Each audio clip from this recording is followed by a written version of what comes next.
Welcome to From the Locker Room with Coach and Doc. We have a really great guest today, and I'm going to let Coach Smith introduce our guest. And he has a long relationship with another very, very successful coach. So I'm turning it over to you there, Coach Smith. Well, Doc, hey, great to see you this morning. And hey, looking forward to having a whole lot of fun. And I am real excited about having Coach Wade Phillips with us today. Coach Wade Phillips has got I'm not even going to say how many years, but close to 45 years in coaching. He's been head coach in the National Football League for the Houston Texans, the Dallas Cowboys, the Denver Broncos, the Los Angeles Rams, and the New Orleans Saints. So he's got lots of experience. And, of course, he comes from a great family, son of legendary Bum Phillips, who was a longtime NFL coach as well. And we're just excited to have you on today, Coach. Hey, I'm excited to be here. Good. It's always good to talk to you, Mike. And so I'm looking forward to this. Yeah, Doc. And hey, let's start off, Doc, with you and me. We're going to double team Coach here, of course, always. And Coach is really good about, handling double teams. So, Coach, when you look back at the success that you've had, one of the things that stands out to me is, when I always watched your film, was how really simple you guys made your defense. And it was so fun to watch the guys play fast, aggressive football, and I think that's what people sometimes try to overthink the game. And I think that's one of the things that you've done so well. It's very complicated for the offense that you're going against, but it's very simple for your players. And can you tell me a little bit about your philosophies in terms of trying to make it player friendly? Yeah, I mean, I think that's what defense is the teaching part. And we all know mistakes get you beat. So, the least mistakes you can make, that's what you want to do. But you can't make it so simple that, the offenses, like you say, are so complicated that you just got to make sure that your guys know what they're doing. And it's simple. It's know what to do. Well, people say, well, you play faster if you don't have to think. And that's not really true. What's true is you play faster if you know what to do. And so we try to get them to know what to do before it sounds simple, but it's there's a lot of things that the offenses can do and a lot of changes and so forth. But we just want to make sure we don't make any mistakes first. And that's the teaching part. And that's what coaching is to me, is a teaching part that, we have the test, I'm talking about the coaches. We have the test and we give them the answers. Now, I don't know about you, but when I was in college and I had all the answers to a test, I made 100. And that's the way I approach the players. I want to make sure that I give them the answers to the test and that they know what to do and they're not going to make a mistake. Yeah. That's simplified. Yeah. And Coach, watching your guys play, the thing that I think that impressed me the most was you always seem to have a bell cow or two on your defense, and you developed some great players through the years. Tell me your philosophy about, individualizing your scheme to guys like, to Aaron Donald and the other guys that you coach. I think you coach J.J. Watt. I mean, the list is, you can go on and on in terms of the guys that were defensive players of the year. And I know that you tried to always put them in good positions. Can you talk a bit about that? Yeah, it sounds simple, but all the players aren't the same. And the really great ones that you have, and like you say, I've been lucky to have, Bruce Smith, Reggie White, talk about JJ, Von Miller. I can go on and on. But to be able to utilize their talent is really the key thing. And, even with Reggie White, we started with him and we were playing a 4-3 with Buddy Ryan. We were playing the 4-3 defense and he was playing defensive tackle. Well, they were double teaming him all the time. So we moved him to defensive end. And I think I know he had 22 sacks that year. So No, he had 21 sacks. I'm sorry, he had 21 sacks that year that we moved him to defensive end from defensive tackle. And that just showed me that, you know, if you can put a guy in a position to make plays that is a playmaker, that you need to be able to do that. And so I've always designed different stuff for the really good players. In other words, Bruce Smith, he didn't play a 4 technique or a 3 technique like Aaron Donald did. You know, Bruce Smith, we had him stunting a lot and going upfield as much as he could because that's what he could do well. So within your scheme, you have to play different techniques for different players. The first team guy can play a different technique than the second team guy, if that makes sense. I mean, just a nose guard. For instance, a nose guard, we had Greg Cragen when I was with the Denver Broncos, and he was undersized. He made the Pro Bowl. He's undersized nose guard. And to play the A-gaps, we stunned him to the A-gap. We had Big Ted Washington, who was about we said he was 340. I think he was about 400, but we played him in the middle of the center and told him, you got the A-gap on that side, because that's the way he could play it. Had Jamal Williams at that time San Diego, and he had so much power in his legs that we offset him in the A-gap and let him power the center and take the A-gap that way.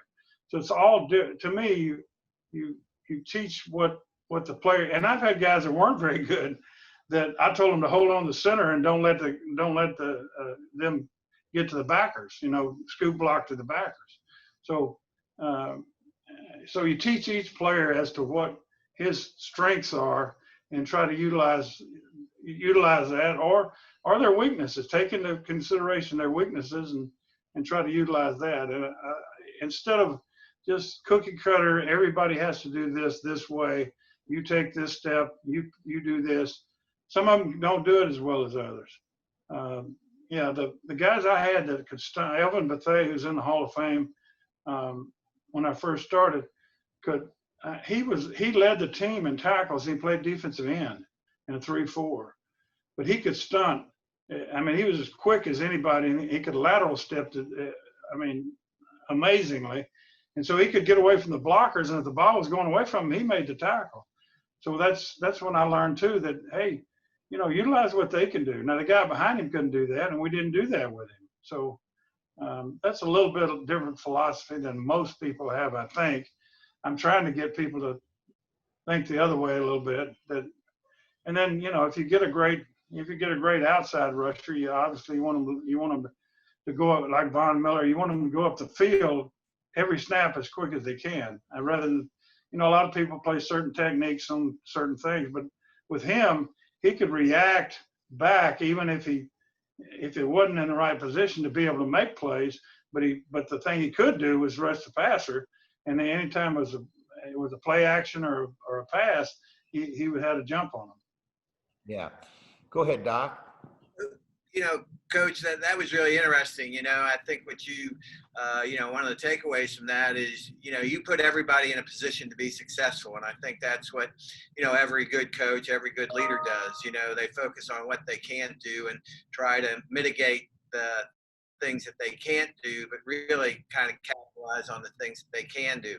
And I know that you know, that's a great, you know, that's a great takeaway. But let me ask you another question, kind of going the other way. You know, as the head coach, you had to deal with, you know, your bosses, and I guess you've had some interesting, you know, owners, managers. So let me ask you, how do you, as you go into these new positions, how do you get a grasp for them? And do you, kind of the same question, do you deal with them all kind of the same way? Do you deal with them different? You know, what about that? Well, that's just like, I think Mike has done the same thing throughout his career. I mean, you know, you're working with people, you know, whether it's players or whether it's owners, whether it's general managers, whoever, you know, you're working with people and you get a feel for that person. And like we all say, you know, we treat them all the same, but we treat them different, you know. I mean, certain things that everything's the same, but in personal relationships, that's a little bit different. So you know, I've always tried to be myself and, be honest with people, so they know where you're coming from all the time. But yeah, different owners certainly are a lot different. And I know everybody's asked me about Jerry Jones, but I had Pat Bowlen, I had Ralph Wilson, uh, so different owners, and they're just people, and Mike knows too. Really, owners don't know football like obviously football people do, or general managers that you're working with. So, Ralph Wilson, I had to watch with him because if I said somebody didn't play very good, he'd say, "Wade, we're playing them. We're paying that guy too much." So I had to be careful, that say, or if I said, "Hey, this guy wasn't doing good," replace him, and play the guy behind him. I said, "Well, the guy behind him isn't as good. That's why he's not playing." So, and Tom Benson, I'll never forget Tom Benson, the owner of the Saints when he took over. He came to the practice the first day and he asked my dad. He said, "Don't we have enough jerseys to put them all in the same color?" because he had seen the games. He just watched games, and your team had all the same color. And obviously, in practice, you have to have an offensive and a defensive group with different colors on. But that was his first statement was, so sometimes you're dealing with people that don't know a whole lot about the game, and you kind of work from there. And then other people, I worked with John Butler, who was the general manager with Bills, was extremely knowledgeable about all the game and players and so forth. And so it was a whole different level talking to him as it was different than Ralph Wilson, who was the owner.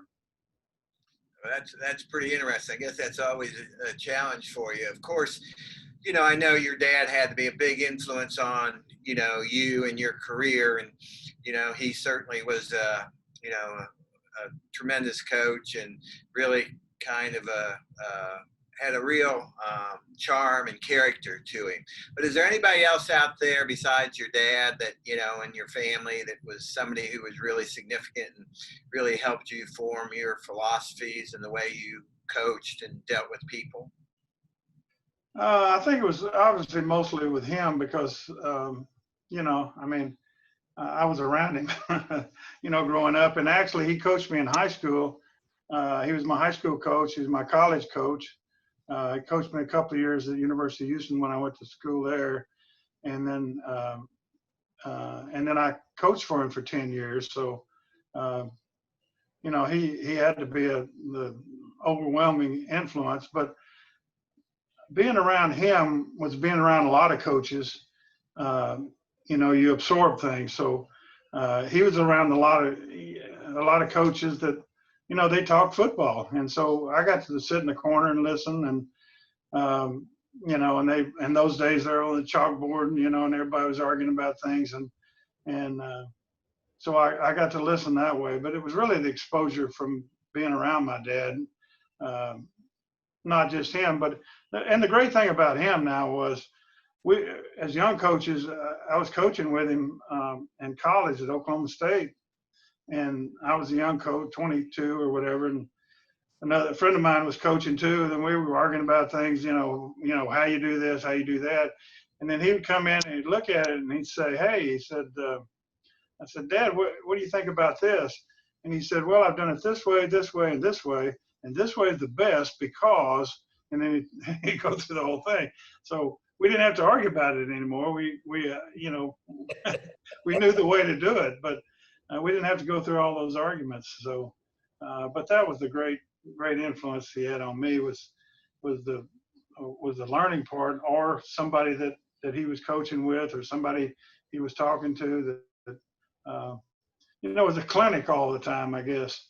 Even as a little kid, going in the locker room or the coach's office.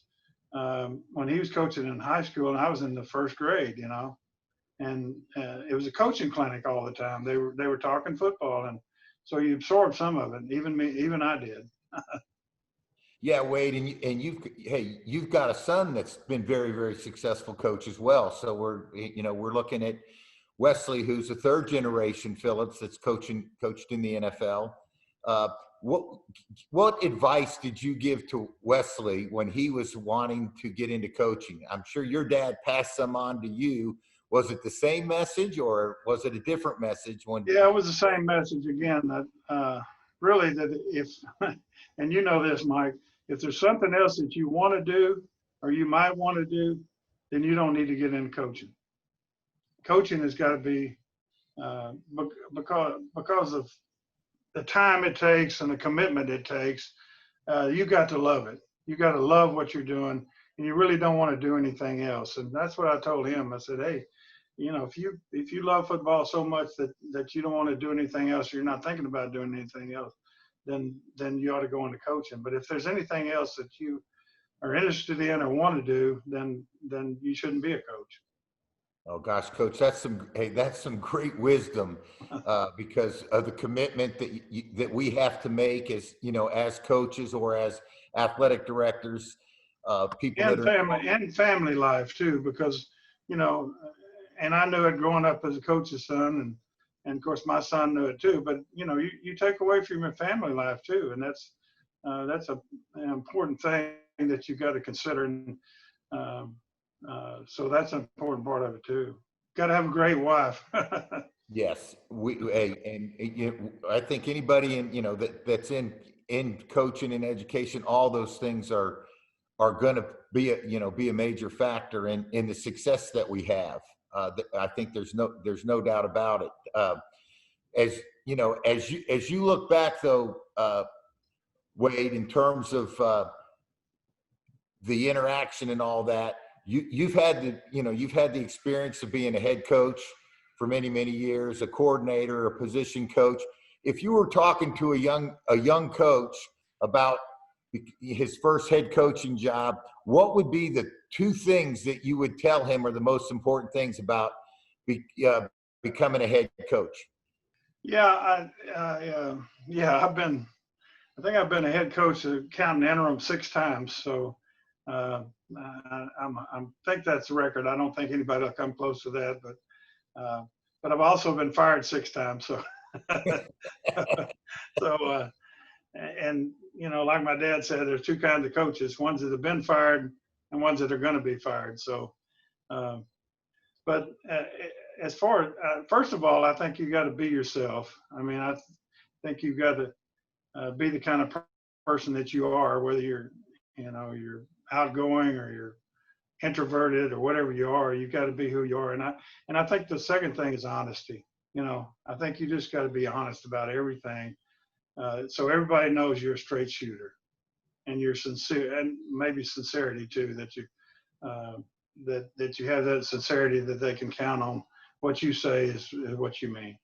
Yeah, I think in any leadership role, Coach, I think when you come across that you're not being honest, you lose your team. And I think that's the quickest way to lose your team. Sometimes it's not what they want to hear. Sometimes it's something that's going to be a little bit painful. But I think honesty in the long run, like you said, it goes a long, long way about keeping the team together and keeping the team focused on the task at hand, and that's going out and performing.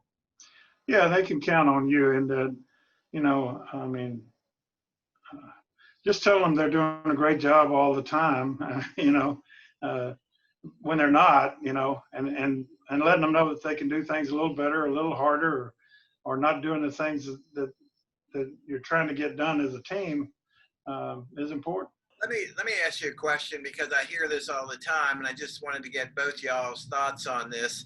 You hear today that coaching, this generation of athlete is very different from coaching, a bunch of athletes back in the 80s and 90s. What are y'all's thoughts about that? And did you have to make adjustments dealing with, this current, generation compared to the way you coached back in the, I don't want to go back too far, but you go back pretty far. I can tell from that gray hair. So what do What are your thoughts on that? Well, yeah, I mean, I'm 42 years in the NFL, so I go back to leather helmets almost. So, uh, yeah, obviously a lot of things are different. Society certainly has changed.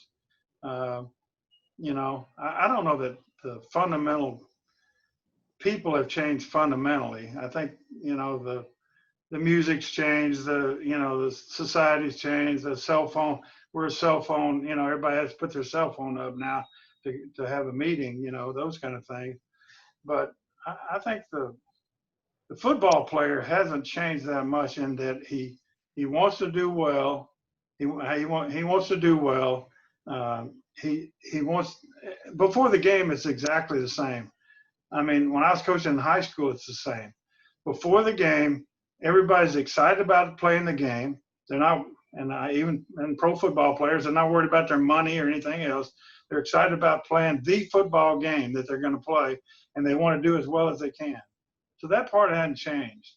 Some of the peripheral things certainly have changed, but I think the want to do well and be good at what they're doing, and that helps you coach, obviously, because you're trying to instruct them or help them be better. So I don't think that part's changed much.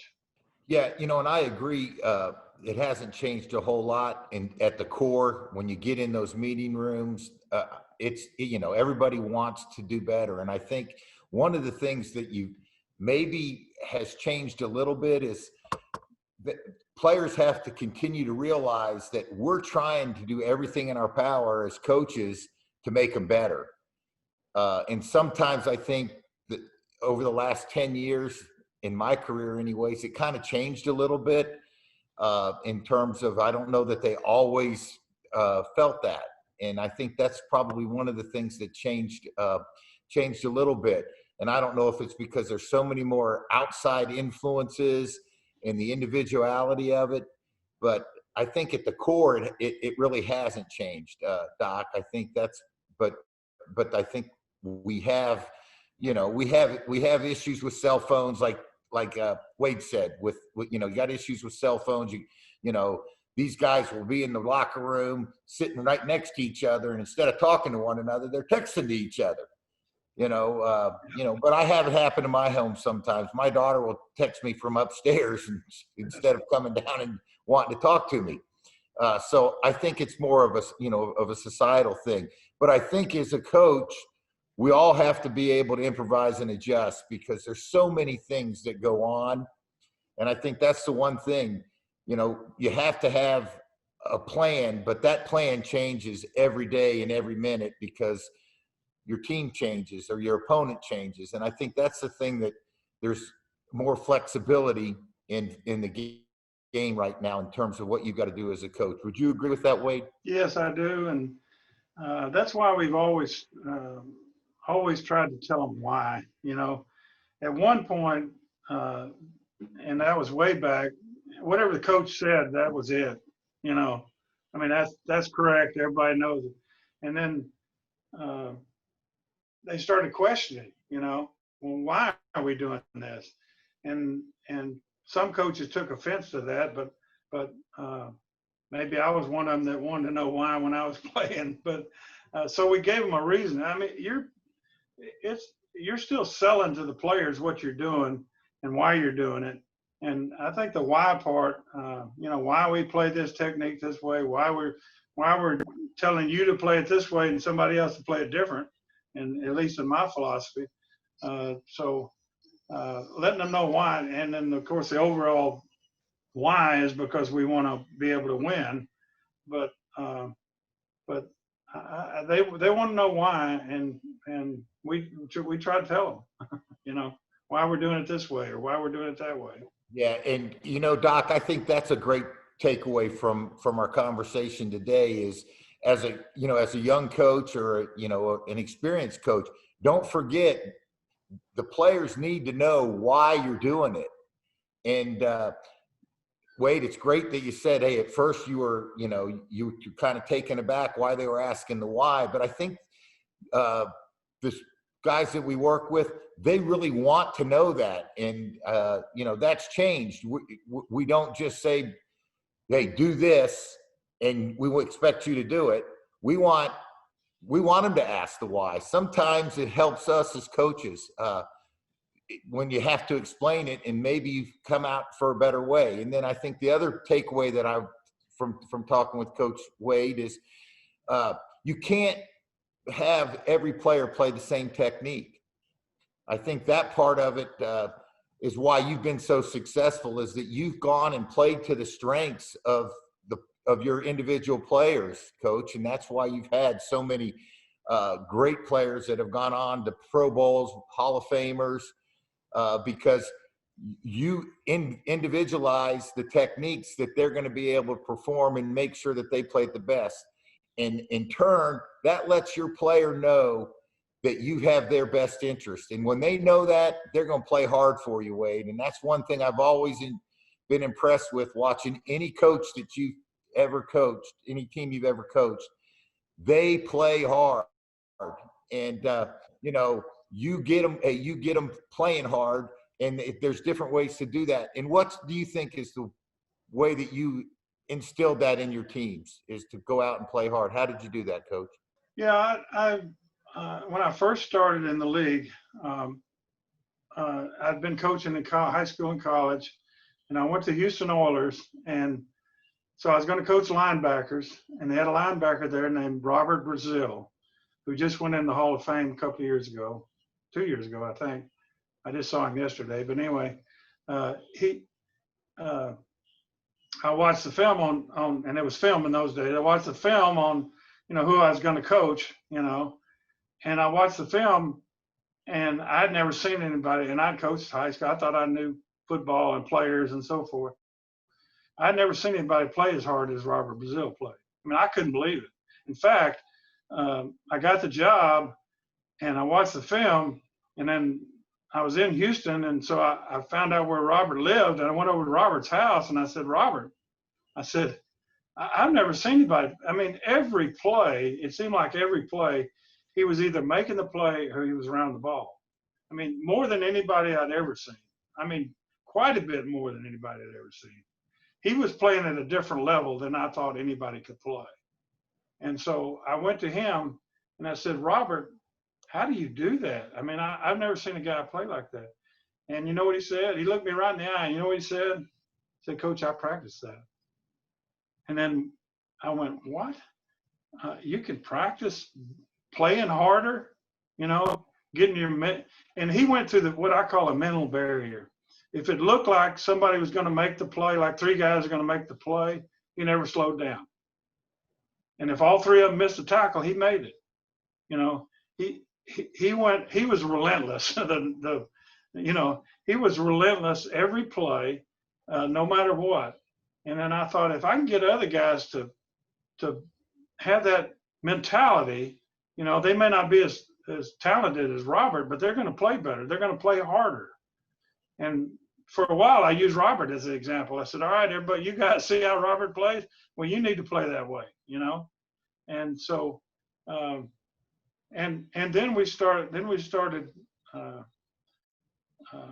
analyzing what he did, and then try to get other players to do it and categorize it. In that, the first thing he did was he burst toward the ball. When he saw where the football was, it was a burst towards the football, no matter what. And guys get defensive linemen to do a pretty good job of that nowadays. But I'm talking about every play, run or pass, he would burst toward the football. Now, he'd take good angles and all those other things, but then he would run full speed. And when I say full speed, when you watch the tape or film, if a guy is running along and then he speeds up, which we see a lot, he wasn't running full speed. So you can first of all teach a guy, say, hey, you didn't burst on this play, or you weren't running full speed, and then come to balance, break down when you get there, long stride, short stride, whatever you want to call it, when they get there to be able to make the play is important. But I felt like you could get them to play harder. And everybody says after the game, our guys played hard. but I think there's another level. And I've always tried to teach that there's another level that you can get to, that you can play harder than you think you can. And I know for a fact, and Mike knows too, they all think they're playing as fast as they can. You know, they all think they played hard. But if you can quantify it into, hey, you didn't burst, you didn't go full speed to the ball, then you're gonna do a little bit better. So I utilized that for a long, long time, and I've always put that as part of it, even after I started having Robert. And then I had examples of it on certain teams that I went into the Houston Texans, and they, of course, when I go in, somebody's been fired and they didn't do well, and so they were 30th in the league in defense or whatever. And we had a guy. We had guys on the team and we got J.J. Watt, which was a great, made us a lot better. But he played that way, and I said, if everybody's playing like J.J., then we're going to be able to win. We're going to do better. And so you had an example, which is, and the other guy there was already there, Brian Cushing was a linebacker there, and it's like, you always say, hey, those guys that play with their hair on fire, well, why can't everybody try to play that way? And that's kind of the philosophy or attitude or whatever I've tried to get with players, that you can play like a wild man, and we're going to play better. It's going to help all of us. It's pretty interesting. Let me ask you guys a question. I've always wondered this. My background is more basketball than football, but I always wondered, in basketball, it's relatively easy to develop a connection with, 12, 13, players. You guys got, 53, or when you add in the practice squad and all that thing, you're dealing with, 70 or 80 guys. How, as the head coach, do you develop a relationship with each one, or can you not? What kind of is your thought about that many people that you have to coach and deal with? Me first? Yeah, go ahead, Coach. Yeah. Sure. Well, I'll tell you one thing. I started at the bottom, and I'm here right now. Now that's a Drake line, obviously, or people that know that. So as soon as I said that, all the players who like Drake and know Drake and Future and their music, that I started at the bottom and I'm here right now, or I got a really big team with a really big ring. Those and what a time to be alive. Those things are all Drake and their modern music, I guess you'd say, and they connect right now. Right now, they say, "Well, this old guy, how does he know that? How does he know what Drake said?" So, but that's the way I try to do it, is kind of fit in their realm a little bit. Not all out, obviously. I still like country music, but to associate myself a little bit with what they believe, what they like, or what they like to do, those kind of things, I think is important. That you realize that they're in a different society than you are, and there's different things that they like, but you might like them too.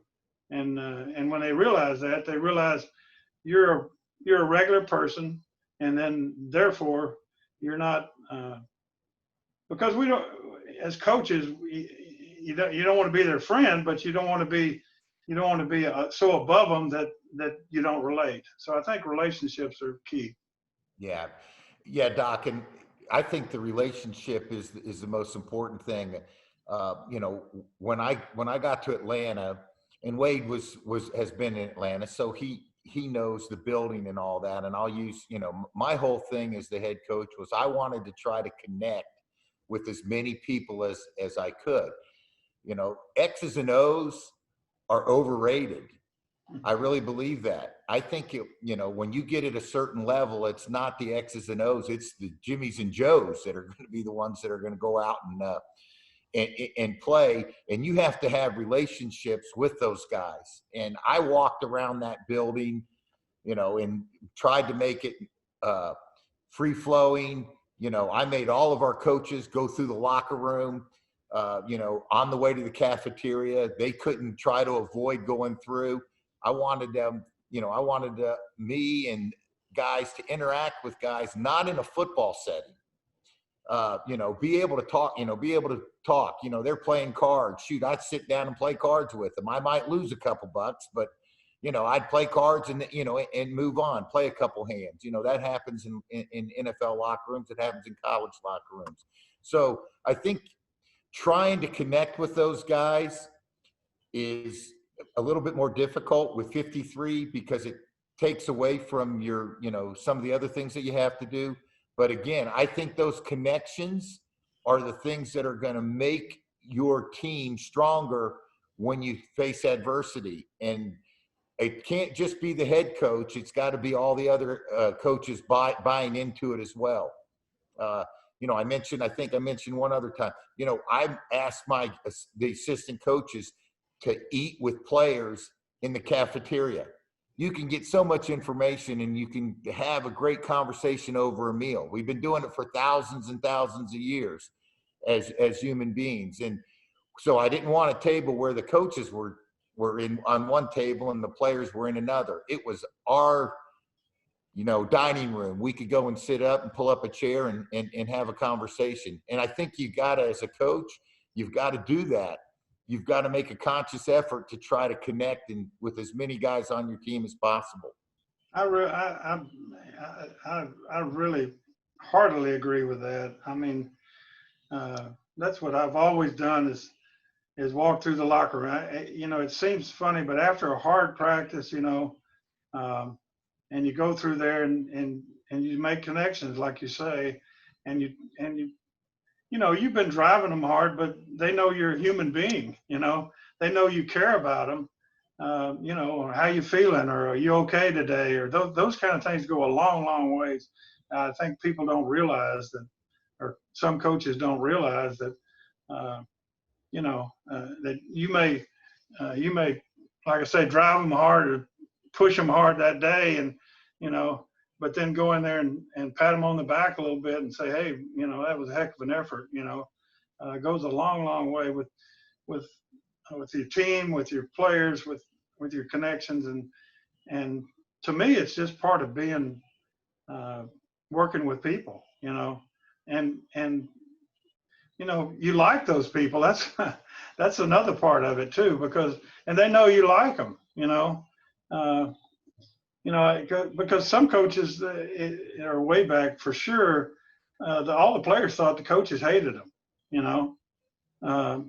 but they thought, if they think you're still helping them, they'll do the right things. But I think if they know you care about them, they're going to play a little bit more for you, and I think that's important. Gosh, Wade, that philosophy is something that I believe strongly in. And Doc, you and I have had the same conversations, about connecting, about caring. They got to know that you love them. There's days that you're not going to like them, but they got to know that you love them. I mean, hey, there's days that they're not going to like you, but when there's that special bond, that's when you got your team.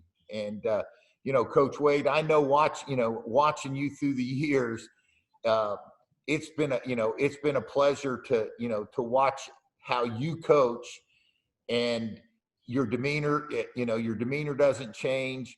I know that sometimes you're upset, but I know your demeanor doesn't change with your players, and I think that goes a long way, doesn't it? When you're steady, they're going to be steady in tough times.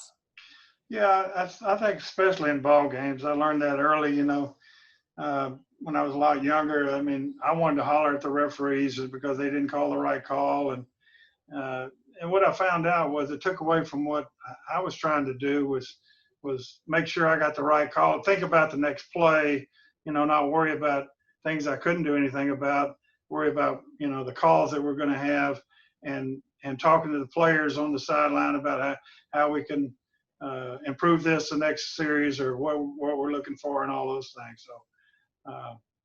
So I've tried to, and it's more my personality, certainly laid back personality, but I'm not.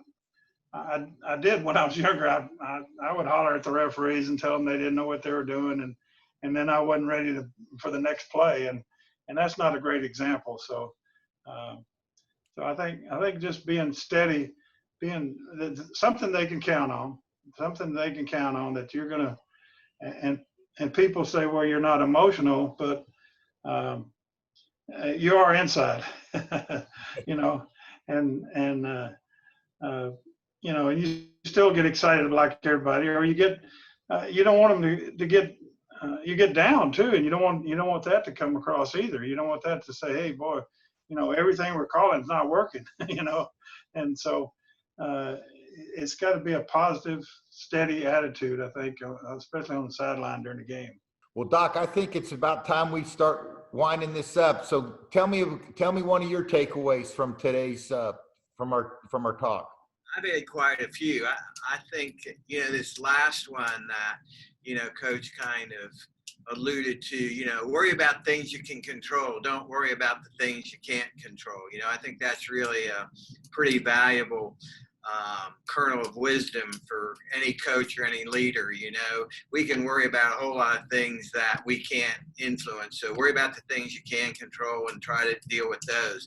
And then the second one, I think, is, you know, tell people why. You know, they kind of want to know why. I think the days of you're doing it because I said so probably are long gone. I don't think that was ever a very, you know, wise way to deal with things, but, you know, that's the way a lot of people used to deal with it. So those are two, you know, I think significant takeaways for me. What about you, Coach?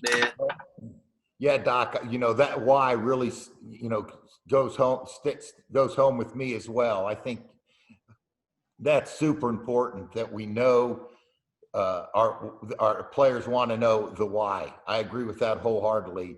And then the second one is that be yourself. You know, Coach said it numerous times. You know, your personality is your personality. Don't try to change. Be the same, whether you're up by 20 or down by 20. I think that calming effect that you have, or not, that you don't show your players that you changed anything, they're gonna respond to that a lot better. And then, of course, I want to leave this with one question, Coach. Tell me your best, Bum Phillips story. I got to hear it. Okay, we got to hear it. Well, okay. You know, we had Earl Campbell, and our preseason test, instead of running 40s one year, our strength and conditioning guys decided they were going to have them run the mile to see if they were in shape. Okay, so, and Earl Campbell obviously wasn't a miler. You know, I mean, 34-inch thighs. So I mean, so he made about a half a mile and stepped off the track. You know, well, the media was there, just like they are today. The media is there. And they all come running up to my dad, you know, and they say, Bum, what are you going to do? Earl didn't make the mile. And he said, well, hell, if it's third and a mile, we won't give it to him. But we'll give it to him the rest of the time, which we did. Coach, that's a great one. And it has been so good catching up with you. I know you got a lot of things that you're doing and helping with coaches. You've told me a little bit. Tell our listeners kind of what you've been doing. Yeah, I did a lot of Zoom things with coaches, mostly high school, but a few colleges, that I just opened it up and said, anybody wants to talk football and talk about playing harder and simplifying things and so forth. So I did that for about a month and a half, which was almost, at least 8 hours a day. I went to talk from coaches from Maine to California, and still in touch with some of those people, and then some colleges too. So it gave me a chance. Being out of it, you don't like to be out of it, certainly. And so I got to do that. And then I put together a course on football, defensive football. It's called, it's numbersdefense.com. And it's a course. I think they ought to have the, you know this, Mike, they don't have anything in college that teaches you to coach football, and offense or defense. And so we just kind of put together a course that and it has tests and so forth, and you get certified. But that explains all the to help young coaches certainly, but it explains defense basically and how we teach it and so forth. So it's called Numbers Defense, capital N, capital D.com. And I did that. It took me a good while to do that, and we put that together. And that's going pretty well too. Well, Coach, I'm going to go to this evening. Hey, I got to get my football fix. I'm going to get it this evening. But Doc, it's been a great visit again, always. And hey, we look forward to doing it again down the road, right, Doc? Yes, sir. We sure do. And Coach Phillips, thank you so much. You know, we're excited about what we're doing. I'm excited about what you're doing. And hopefully, you know, there are some things we can work together to, you know, help your deal. But I think we're both in the same world. We're trying to help the young people be better at what they do. So Mike and I have some ideas. So I'm sure we'll be in touch about some ways to actually help football coaches down the road. Is that right, That's Coach? great. Yeah. Hey, I enjoyed it. The talking football is fun. Yeah. Well, Wade, I'm going to reach back out to you, and once we get this out on there, I'll let you know it's out there. But I'm going to reach back out to you because, like Doc said, Doc has done some great things with the basketball coaches, and we're talking about trying to get some things going to help these young football coaches and give back. And it's great to hear that you're doing that. Please give my best to your family. Tell Wes I said hello. I'll do it. Yeah, you bet. Keep on going on now, and we'll talk soon, okay? Okay. All right, Mike. Thanks. All right. God bless you, Wade. I enjoyed it. Thanks. Yeah. Thanks, everybody.